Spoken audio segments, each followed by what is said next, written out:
Hoy conocerás la terrible historia de Piedad Martínez, una niña de 12 años de Murcia, España, que envenenó a sus hermanitos. En 1965, en menos de un mes, asesinó a sus 4 hermanos menores a los que tenía que cuidar porque sus padres, Andrés y Antonia, debían salir a trabajar.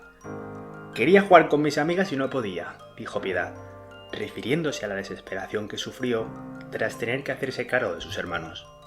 La niña era la mayor de las mujeres, pero la tercera de un grupo de 8 hermanos, por lo que tenía otros hermanos mayores que igualmente no estaban en casa debido a sus múltiples actividades.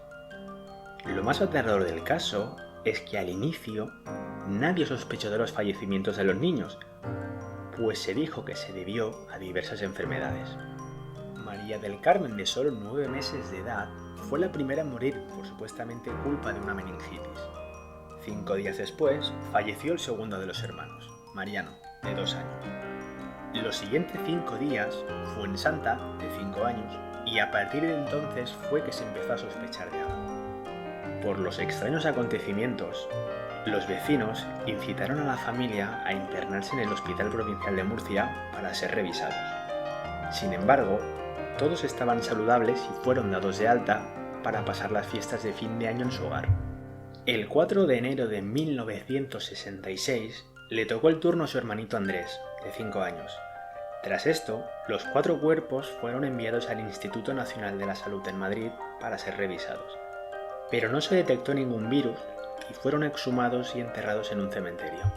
Sin embargo, en los estudios forenses se dieron cuenta de que todos habían sido envenenados.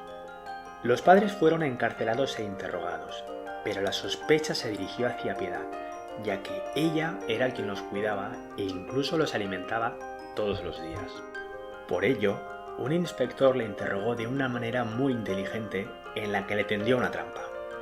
Simuló que le iba a echar una cucharada de cloruro en su vaso de leche y ella se negó a tomarlo porque aceptó conocer qué era eso e incluso ofreció su confesión.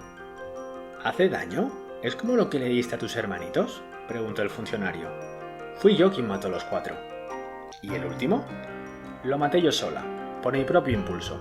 Tras ser ingresada en un hospital psiquiátrico, Piedad Martínez siguió culpando a sus padres al mismo tiempo que dijo a las autoridades cómo fue que cometió sus crímenes. Dijo que picaba unas pastillas con las que limpiaba metales y las mezclaba con veneno para ratas. Hacía pequeñas bolitas y se las incorporaba en los vasos de leche que tomaban los pequeños. El cloro y el cianuro provocaron su muerte. Desde entonces no se supo más de la niña y su familia, hasta que su hermano mayor, en 1978, estuvo involucrado en otro fuerte caso. Su padre perdió su trabajo y una ceguera le provocó la muerte. En este 2022, Piedad tendría la edad de 68 años.